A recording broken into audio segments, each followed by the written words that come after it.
বুঝছি, সবাই তো বুঝে না। এটা ফুল দেবো না।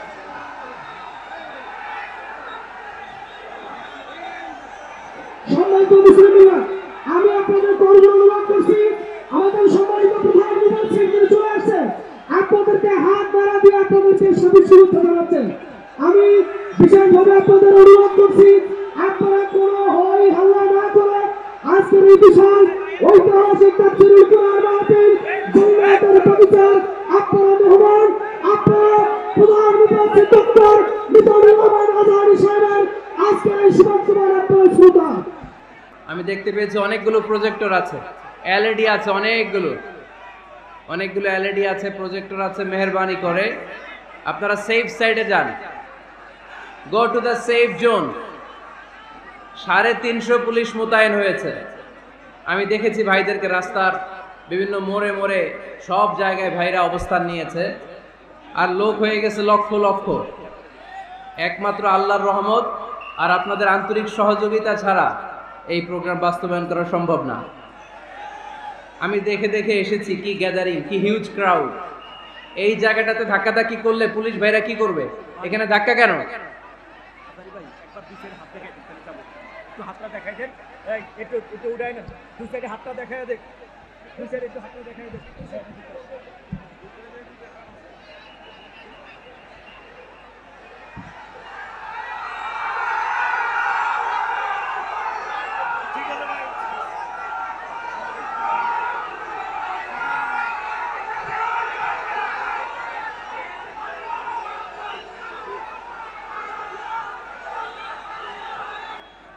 সকল প্রশংসার মালিককে, সকল ক্ষমতার উৎসকে। কেউ যেটা পারে না পারে কে, কেউ যেটা দেখে না দেখে কে। সে আল্লাহর জন্য আমরা সবাই আওয়াজ করে পড়ব কালিমাতুশ শুকুর, আলহামদুলিল্লাহ। সবাই পড়ুন, রব্বানা লাকাল হামদ হামদান কাসীরান তাইয়িবান মুবারাকান ফীহি ইয়া রাব্বি লাকাল হামদু কামা ইয়ানবাগি লিজালালি ওয়াজহিকা ওয়া আযীমি সুলতানিকা। লাকাল হামদু বিল ঈমান, লাকাল হামদু বিল ইসলাম, লাকাল হামদু বিল কুরআন। আমরা প্রশংসা করলাম কার? সব সময় প্রশংসা করব কার? খাওয়ার সময়, ঘুমানোর সময়, জিকির করার সময়, নামাজ পড়ার সময়, সব সময় প্রশংসা চলবে একটা সত্তার। চিল্লায় বলতে হবে, তিনি কে? আল্লাহর প্রশংসা করে শেষ করা যাবে? আমাদের হায়াত ফুরিয়ে যাবে, আমাদের জীবন ফুরিয়ে যাবে, কিন্তু আল্লাহর প্রশংসা করে শেষ করা যাবে? আমরা যেন বেশি বেশি আল্লাহ তাআলার প্রশংসা করতে পারি। আল্লাহ তুমি তৌফিক দাও। আরো জোরে পড়ছি আমিন।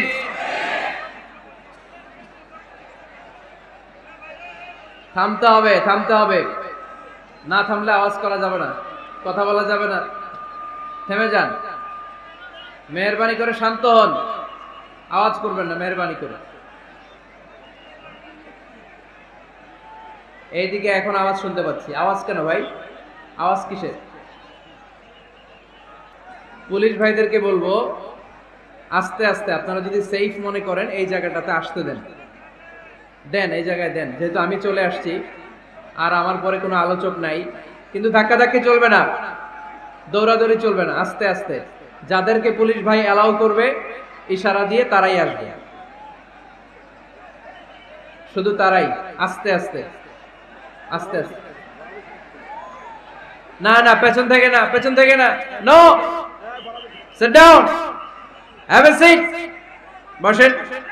এই যে আমি আপনাদেরকে বলতেছি, এই যে বাসের উপরে উঠলেন কারা? বসেন, বসেন।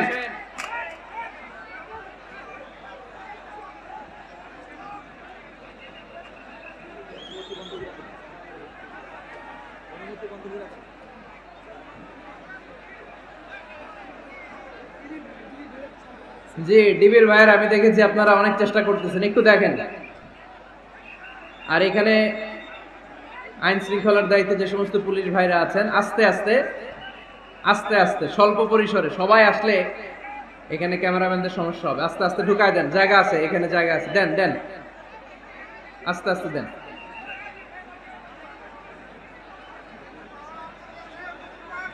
দেন পুলিশ ভাইরা ওদেরকে দেন, আস্তে আস্তে, দৌড়াদৌড়ি করবে না কেউ, বিশৃঙ্খলা করবে না কেউ, দেন আসতে দেন, ওদেরকে আসতে দেন।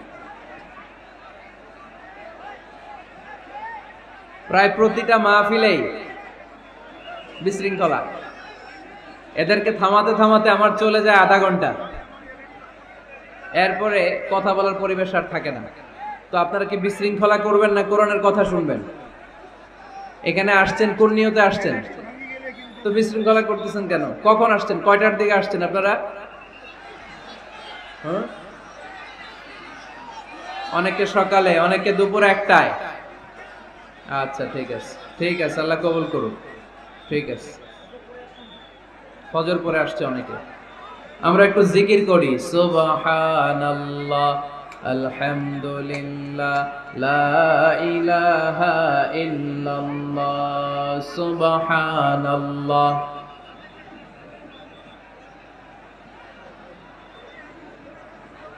সুবহানাল্লাহ, আলহামদুলিল্লাহ, লা ইলাহা ইল্লাল্লাহ, সুবহানাল্লাহ। আল্লাহ নামের জিকির করবে যারা, আল্লাহর কাছে প্রিয় তারা, আল্লাহর কাছে প্রিয় যারা, জান্নাতে প্রবেশ করবে তারা। জোরে লা ইলাহা, লা ইলাহা,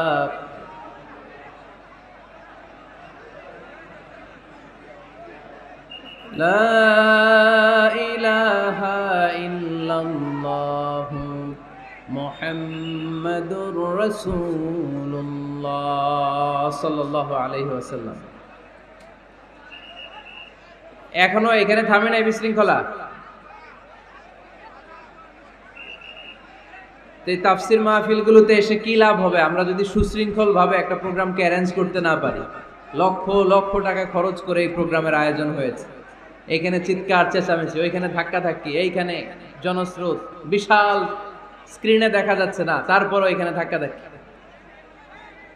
বসেন, আর আওয়াজ হবে না। আমরা আল্লাহর নামের 3টা তাকবীর দিব। এই তাকবীরের পরে যদি আওয়াজ বিশৃঙ্খলা হয়, আমি দোয়া করে বিদায় নিব। শেষ, আজকের মাহফিল এখানেই ক্লোজ। এই বিশৃঙ্খলায় আমি কথা বলি না। বিশৃঙ্খলা হইলে ওইখানে আমি কথা বলতে পারি না। আমাকে নীরব পরিবেশ করে দিলে সেখানে আমি কথা বলতে পারবো না, কোনো আওয়াজ হবে না। আওয়াজ হলেই দোয়া করে দিব। আমার সাথে সাথে তাকবীর পড়েন, লিল্লাহে তাকবীর। আরো আওয়াজ করে সবাই পড়েন, লিল্লাহে তাকবীর, লিল্লাহে তাকবীর। মাশাআল্লাহ, একেবারে চুপ, একেবারে। সম্মানিত ভাইয়েরা, আজকে আমরা যে বইটা থেকে কথা শুনবো, আওয়াজ করে বলতে হবে বইটার নাম। এই কোরআনে কোনো ভুল আছে? সন্দেহ আছে? সংশয় আছে? কারণ এই বইটাকে আমাদের হেদায়েতের জন্য নাজিল করেছেন কে?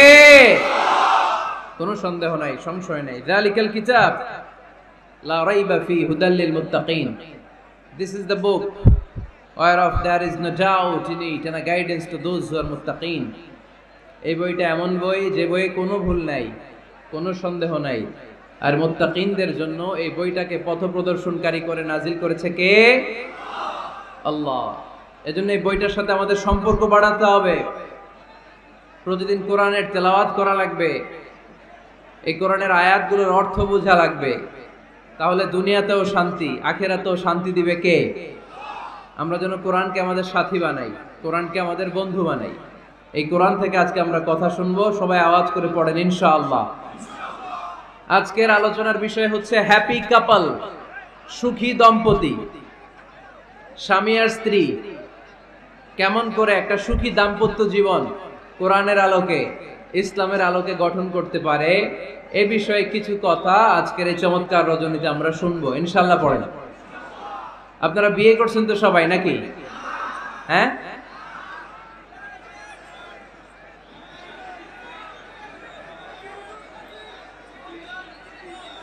করো নাই? বিয়ে করে নাই কে কে দেখি?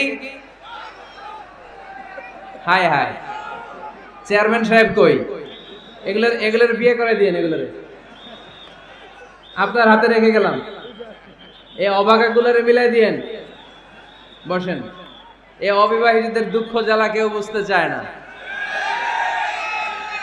ঠিক কিনা? বিয়ে করে ফেলবা। বিয়ে করলে নেয়ামত বাড়ায় দেয় কে? দারিদ্রতা থাকলে ধনাঢ্যতা দিয়ে দেয় কে? সবাই চাকরি করে বিয়ে করতে চায়, ব্যবসা ভালো হলে বিয়ে করতে চায়, কিন্তু জানেই না ব্যবসায় ভালো হওয়ার আর চাকরি পাওয়ার মাধ্যম হচ্ছে আগে বিয়ে করা। আগে কি করা? স্বাধীনতার স্থপতি বঙ্গবন্ধু শেখ মুজিবুর রহমান 18 বছর বয়সে বিয়ে করছে। কত বছর বয়সে? এক বর্ণনা দেখলাম 14, আর এক বর্ণনা দেখলাম 18। কাজী নজরুল ইসলাম অল্প বয়সে বিয়ে করছে। মহাত্মা গান্ধী অল্প বছর বয়সে বিয়ে করছে। শেক্সপিয়ার ছোট থাকতে বিয়ে করে ফেলছে। তো এরা এই যে আগে বিয়ে করছে, এদের সফল হইতে কোনো সমস্যা হয়েছে? কথা বলেন না কেন? বঙ্গবন্ধু শেখ মুজিবুর রহমান উনি কি সফল রাষ্ট্রনায়ক নন? কাজী নজরুল ইসলাম সফল কবি নন? তো এদের আগে বিয়ে করা তো এদের সফলতা ঠেকায় রাখতে পারে নাই। এরা আগে বিয়ে করে সফল হয়েছে, কিন্তু আমরা সফল হয়ে তারপরে বিয়ের পিড়িতে বসতে চাই, ঠিক কিনা? ঝামেলাটা এইখানে।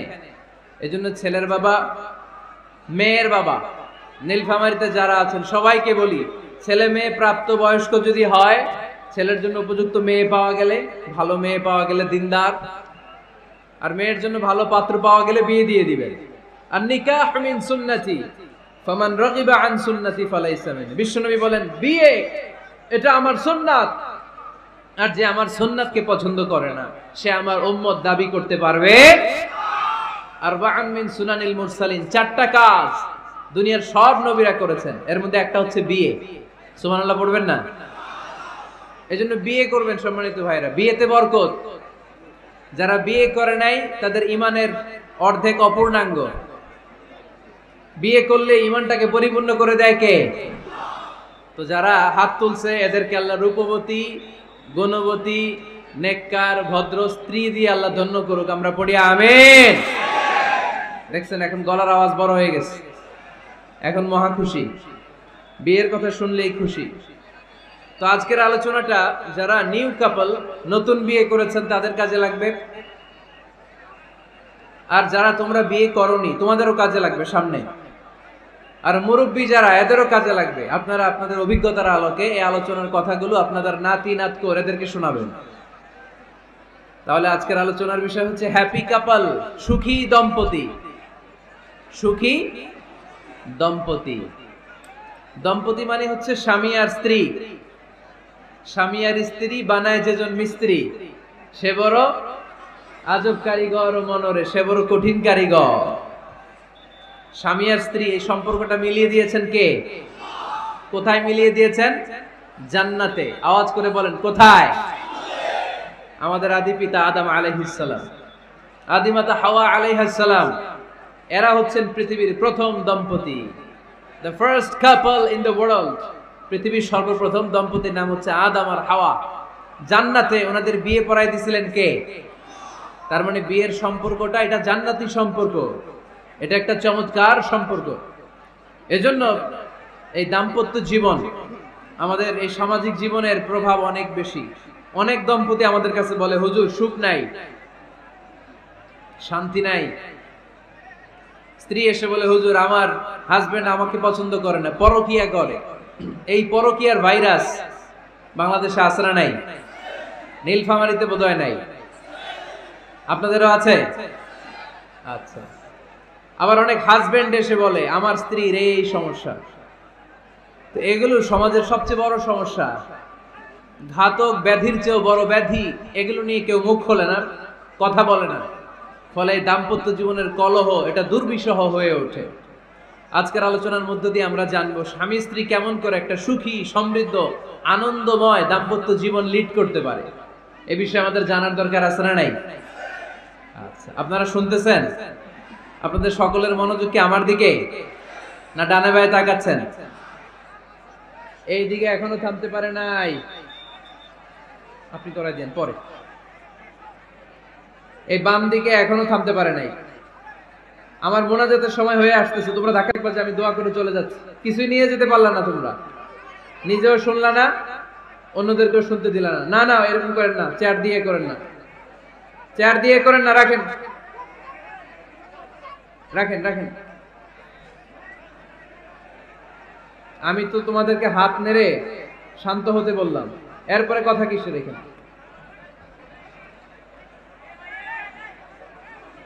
এভাবে আসলে আলোচনা করা যায় না।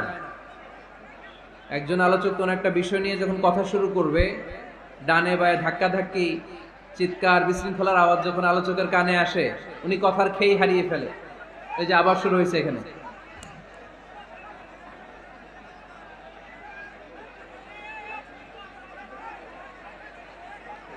এই যে এখানে 50 জন হবে, আমার দিকে তাকাও। কি এখানে কি তোমাদের সমস্যা কি?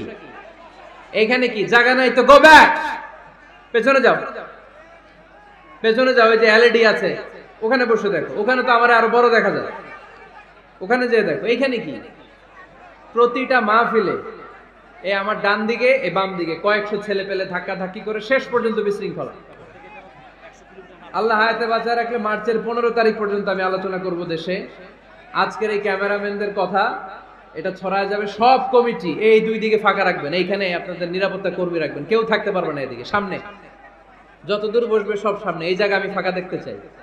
সামনে আমার প্রোগ্রাম যেখানে হবে মেহেরবানি করে এটা আপনারা অ্যারেঞ্জ করবেন, কারণ এদের কারণে পুরো মাহফিলে বিশৃঙ্খলা। এই যে এখানে কয়েকশো লোক, এইদিকে কয়েকশো লোক, এরা কিন্তু শান্ত, এরা শান্ত। এই যে লক্ষ লক্ষ লোক জড়ো হয়েছে, এদের টাইমের দাম আছে। কি জবাব দিবা তোমরা আল্লাহর কাছে? কেন বিশৃঙ্খলা করো এখানে? একেবারে চুপ, একেবারে চুপ।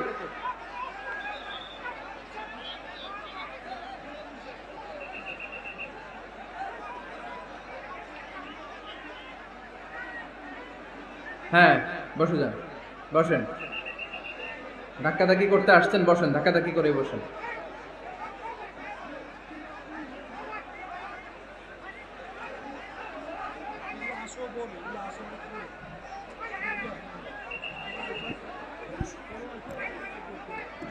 একটা তাফসির মাহফিলের একটা ভাব গাম্ভীর্যতা আছে, এখানে কোরআনের কথা হয়।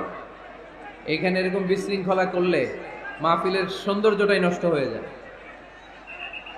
আওয়াজ হবে না, আওয়াজ হবে না। হ্যাঁ ঠিক আছে, বসে যান। ইশারায়, মুখে আওয়াজ করা যাবে না, ইশারায়।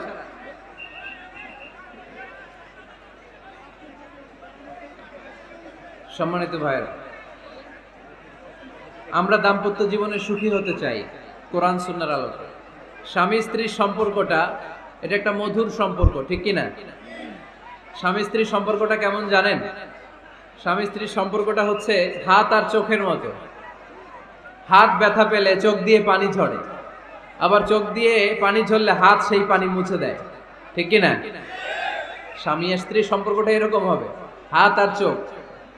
হাত কেটে গেলে চোখ দিয়ে পানি পড়ে, আবার চোখ দিয়ে পানি পড়লে হাতই ওই পানি মুছে দেয়। সম্পর্কটা এরকম থাকার দরকার আছে না নাই? আছে।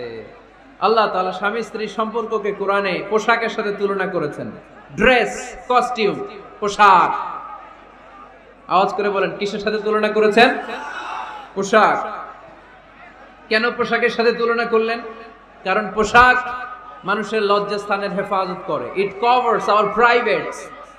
পোশাক, ড্রেস এন্ড কস্টিউম এটা আমাদের লজ্জাস্থানকে ঢেকে রাখে, আমাদের ঈমান বাঁচায়। তেমনি স্বামী তার স্ত্রীর চরিত্র হেফাজত করে, স্ত্রী তার স্বামীর চরিত্র হেফাজত করে, ঠিক কি না? এজন্য আল্লাহ তাআলা মেটাফরিক্যালি, রূপকভাবে স্বামী স্ত্রীকে পোশাকের সাথে তুলনা করেছেন। আবার পোশাক পরলে খুব সুন্দর লাগে, ডিজাইন করে, এমব্রয়ডারি করে, বিভিন্ন ডিজাইনের, বিভিন্ন স্টাইলের, বিভিন্ন ফ্যাশনের পোশাক মানুষ পরে।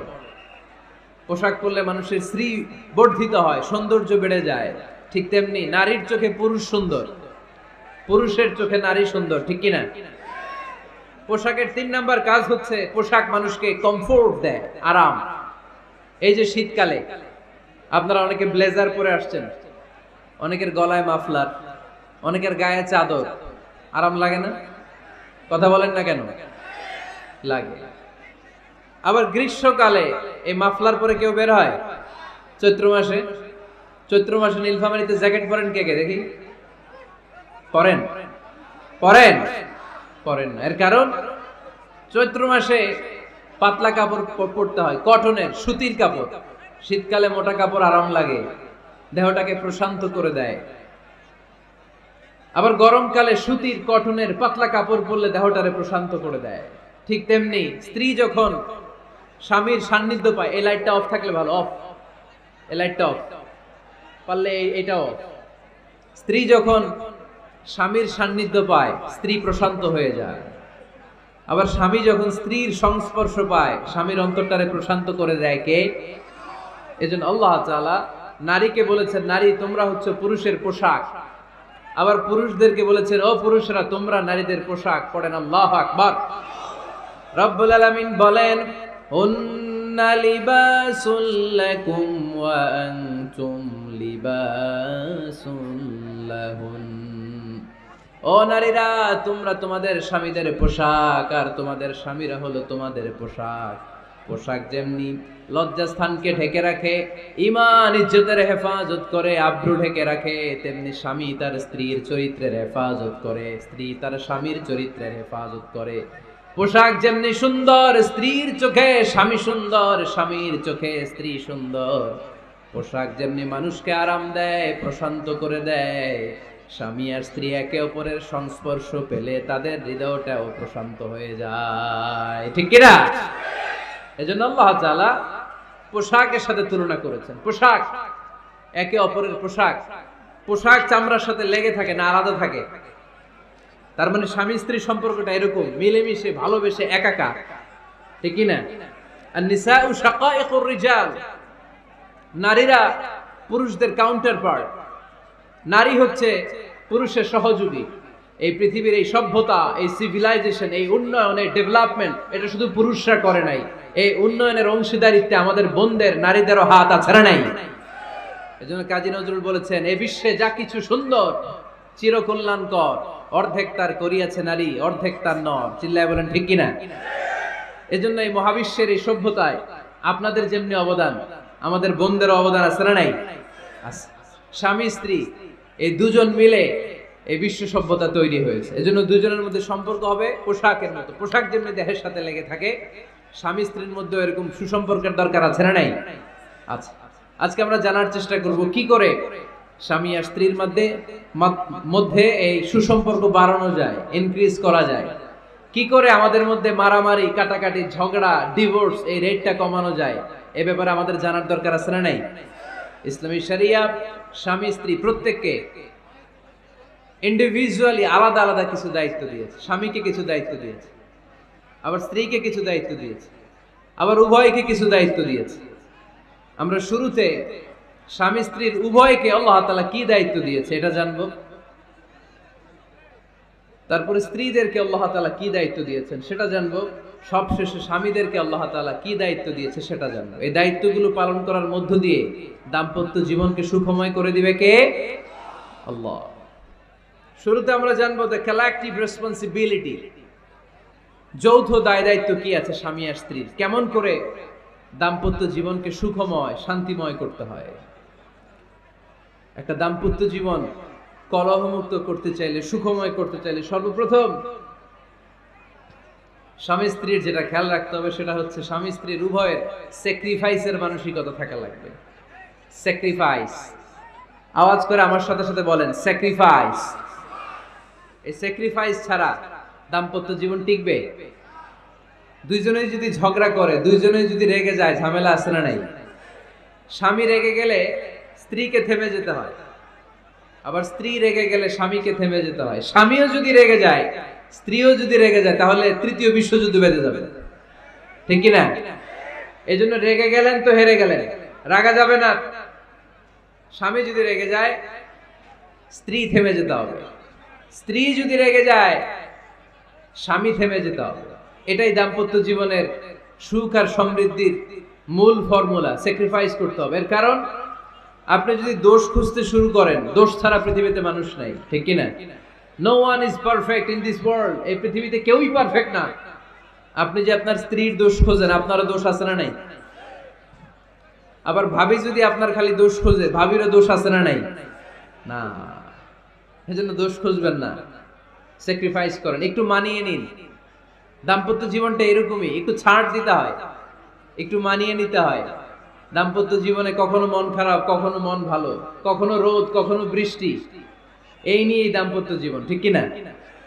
তাহলে দাম্পত্য জীবনে যদি আমরা সুখ পেতে চাই, সকল নবদম্পতিকে বলবো একটু ছাড় দেওয়ার মানসিকতা বিল্ড আপ করেন, একটু মানিয়ে নেন, একটু মানিয়ে নেন, একটু ছাড় দেন, একটু মিলেমিশে চলেন। এক স্যাক্রিফাইস আমাদের জীবনটারে, আমাদের দাম্পত্য জীবনটাকে একটা জান্নাতি দাম্পত্য জীবন বানায় দিবে, ঠিক কিনা? দাম্পত্য জীবনকে সুখী করার 2 নাম্বার ফর্মুলা হচ্ছে ঝগড়া করা যাবে না। আপনারা ঝগড়া করেন নাকি?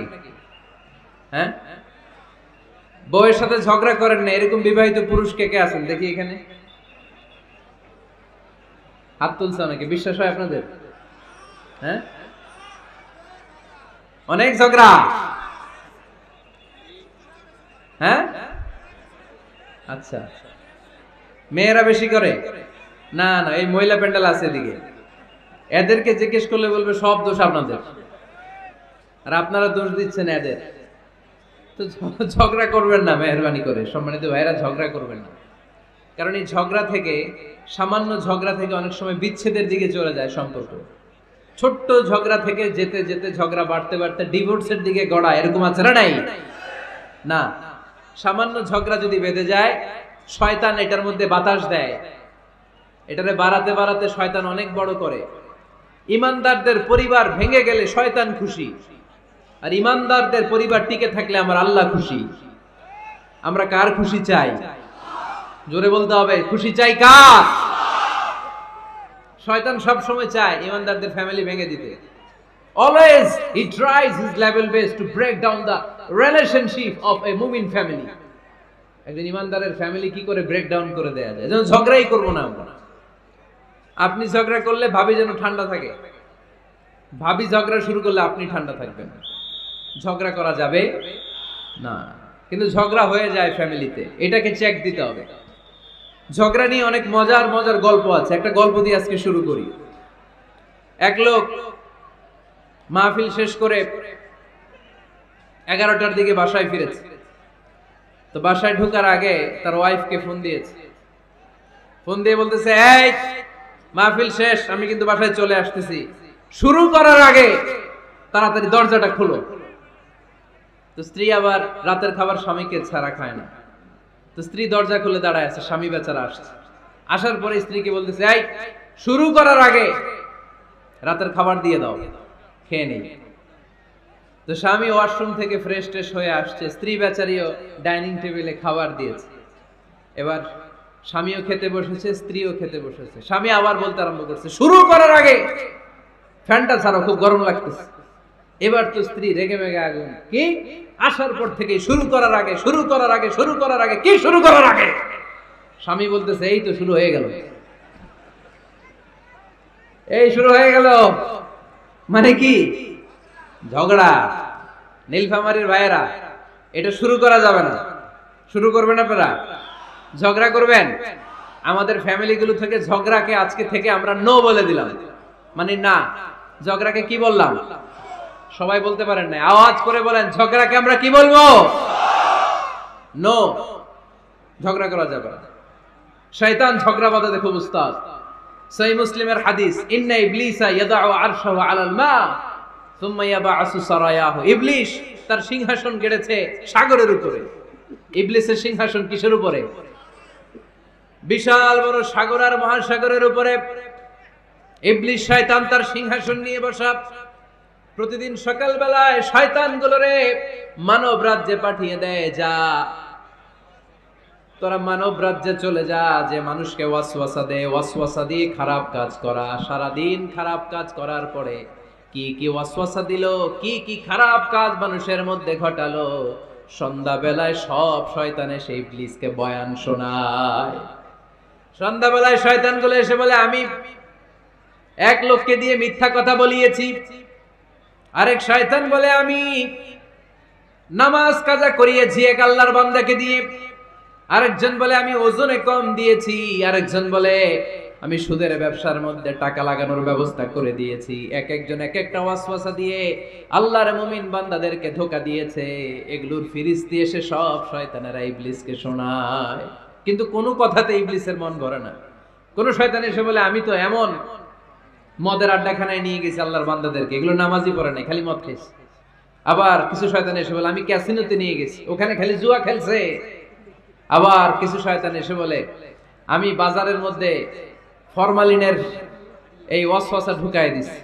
একটার পর একটা শয়তানি ফিরিস্তি তারা ইবলিসকে শোনা, কিন্তু কোনো কাজই ইবলিসের মন ভরাতে পারে না। একজন এসে বলে, আনা মা তারাকতুহু বাইনার রাজুলি ওয়া ইমরাআতিহি হাত্তা ফাররাকতু, আমি একজন ইমানদার নারী পুরুষের মধ্যে ঝগড়া লাগায়া ওই ঝগড়া বাড়াতে বাড়াতে বাড়াতে বাড়াতে তালাক পর্যন্ত নিয়ে গেছে। নাউজুবিল্লাহ পড়বেন না? শয়তান এবার তার উপর খুশি হয়ে যায়। সব শয়তানগুলোকে ঠেলে ইবলিস এই শয়তানকে কাঁধে তুলে নাচতে শুরু করে দেয়। কারণ মুমিন বান্দার সংসার যদি ভেঙে যায় শয়তান খুশি হয়ে যায়, আর মুমিন বান্দার সংসার টিকে থাকলে খুশি হয়ে যায় কে? এজন্য নীলফামারীর ভাইরা, ঝগড়া করা যাবে না। দাম্পত্য জীবনকে সুখী করতে চাইলে ঝগড়াকে আমরা নো বলে দিব। ঝগড়া অনেক সময় হবে, কিন্তু এটাকে বাড়তে দেয়া যাবে না, এটাকে আমরা স্পেস দিব না, ওইখানে থামায় দিতে হবে। রাজি আছেন তো সবাই? আল্লাহ রাসূল সাল্লাল্লাহু আলাইহি ওয়াসাল্লামের ফ্যামিলিতে ঝগড়া হতো। আম্মা জান আয়েশা রাদিয়াল্লাহু তাআলা আনহার সাথে আল্লাহ রাসূল সাল্লাল্লাহু আলাইহি ওয়াসাল্লামের ঝগড়া হতো, হাদিসে পাওয়া যায়। কিন্তু এগুলো ছিল মধুর ঝগড়া, সুন্দর ঝগড়া। সুবহানাল্লাহ পড়েন। আল্লাহর হাবিব বলেন, ইয়া আয়েশা ইন্নী লা আ'লামু ইযা কুনতি আন্নী রাদিয়া ওয়া ইযা কুনতি আলাইয়া গাদবা। ও আয়েশা, তুমি কখন আমার উপর রেগে থাকো সেটাও আমি বুঝি, আবার কখন খুশি থাকো সেটাও বুঝি। আম্মা জান আয়েশা বললেন, ইয়া রাসূলুল্লাহ, ইয়া হাবিবাল্লাহ, কেমন করে আপনি বুঝেন যে আমি আপনার উপর রেগে আছি, আবার কেমন করে আপনি বুঝেন আমি আপনার উপর সন্তুষ্ট আছি?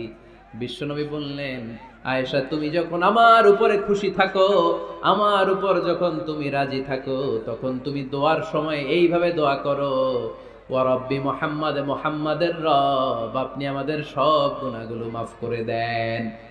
আর যখন তুমি আমার উপর রেগে থাকো, তখন তুমি আমার নামটা মুখ দিয়ে উচ্চারণ করো না। ও আয়েশা, তখন তুমি দোয়ার সময় বলতে থাকো, ওয়া রব্বি ইব্রাহিম, ইব্রাহিমের রব, আপনি আমাদের সব গুনাহগুলো মাফ করে দেন। যখন তুমি খুশি তখন আমার নামটা মুখে নাও, যখন তুমি আমার উপর রেগে থাকো তখন তুমি আমার নামটা মুখে নিতে চাও না।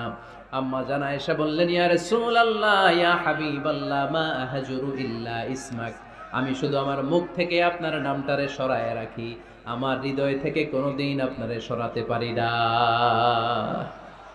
মা আহজুরু ইল্লা ইসমাক, নবী হে, আমি তো শুধু মুখ থেকে আপনার নামটারে বাদ দেই, আমার হৃদয় থেকে তো আপনারে বাদ দিতে পারি না। আমার হৃদয় পুরোটা জুড়ে শুধু আপনি আর আপনি। চিল্লায় পড়েন আল্লাহু আকবার। তার মানে আম্মা জান আয়েশাও আল্লাহ রাসূল সাল্লাল্লাহু আলাইহি ওয়াসাল্লামের উপর রেগে থাকতেন মাঝে মাঝে, বিশ্বনবী মাঝে মাঝে রাগ করতেন। একবার খুব বেশি রাগারাগি হয়ে গেল, অনেক ঝগড়া হয়ে গেল। এবার আল্লাহ রাসূল সাল্লাল্লাহু আলাইহি ওয়াসাল্লাম খেয়াল করলেন না, এত ঝগড়া তো করা ঠিক হবে না। তখন আল্লাহর হাবিব সাল্লাল্লাহু আলাইহি ওয়াসাল্লাম বললেন, আয়েশা চলো মিটমাট করি। কি করি?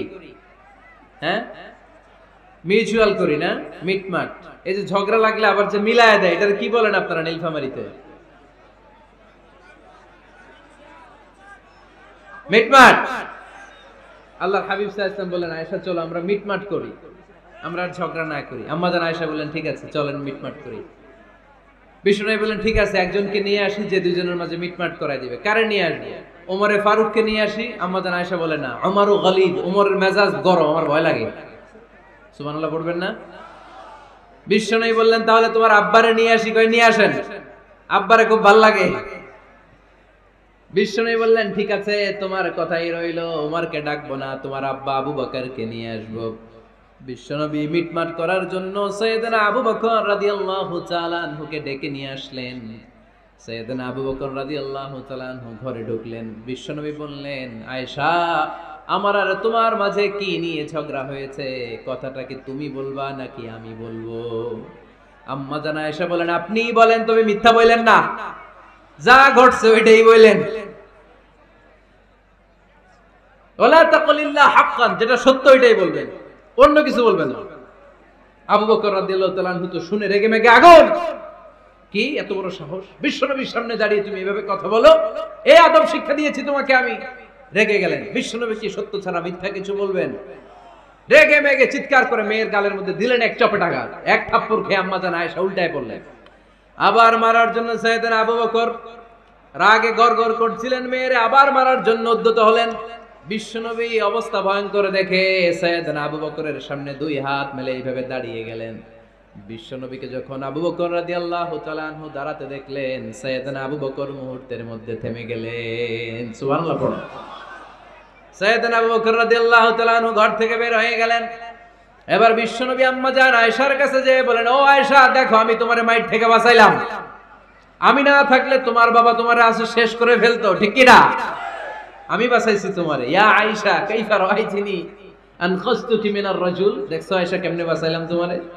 আজকে আমি না থাকলে এমন পিট্টি দিত তোমার বাবা, একেবারে খবর হয়ে যাবে। আম্মা জান আয়েশা লজ্জায় পড়ে গেলেন, হেসে দিলেন। বিশ্বনবীও হেসে দিলেন। সুবহানাল্লাহ পড়েন। দুইজনের এই হাসির আওয়াজ ঘরের বাইরে থেকে সাইয়েদনা আবু বকর শুনতে পেলেন। উনি শুনে তো অবাক, কিরে এতক্ষণ তৃতীয় বিশ্বযুদ্ধ, এখন আবার হাসে। ঘরে ঢুকলেন। ঘরে ঢুকার পরে আবু বকর রাদিয়াল্লাহু তাআলা আনহু বিশ্বনবীরে বলেন, ইয়া রাসূলুল্লাহ, আশরিকানি ফি সিলমিকুমা কামা আশরাকতুমানি ফি হারবিকুমা। হে আল্লাহর রাসূল, আপনারা দুইজন ঝগড়া লাগলে মিটমাট করার জন্য আমারে যেমনি ডাকেন, আপনারা যখন সুখ আনন্দ আর হাসাহাসিতে ব্যস্ত থাকেন, ওই হাসির সময়গুলোতে শেয়ার করার জন্য তখনও আমার একটু ডাইকেন। পড়েন সুবহানাল্লাহ। ও নবী, শুধু ঝগড়ার সময় ডাইকেন না, শুধু মিলায়া দেওয়ার জন্য ডাকবেন না। আপনাদের মধ্যে যখন সুখকর আনন্দময় হাসাহাসির মুহূর্তগুলো কাটে, ওই মুহূর্তগুলোতেও আমাকে এনে আপনারা শেয়ার করে দিয়েন। পড়েন সুবহানাল্লাহ। মুসনাদে আহমদ ইবনে হাম্বলের হাদিস। এই হাদিস প্রমাণ করে আল্লাহ রাসূল সাল্লাল্লাহু আলাইহি ওয়াসাল্লামের ঘরেও ঝগড়া হতো স্ত্রীদের সাথে, তবে মধুর ঝগড়া, শিক্ষণীয় ঝগড়া। আওয়াজ করে বলতে হবে, ঠিক কি না? এজন্য ঝগড়া হবে, কিন্তু ঝগড়াকে বাড়তে দেয়া যাবে। তাহলে দাম্পত্য জীবন সুখময় করতে চাইলে 1 নম্বরে স্যাক্রিফাইস, 2 নম্বরে ঝগড়াকে আমরা কি বলে দিছি আজকে? বলে গেছি। ঝগড়াকে কি বলবো? নো। তাসলিমা নামে একটি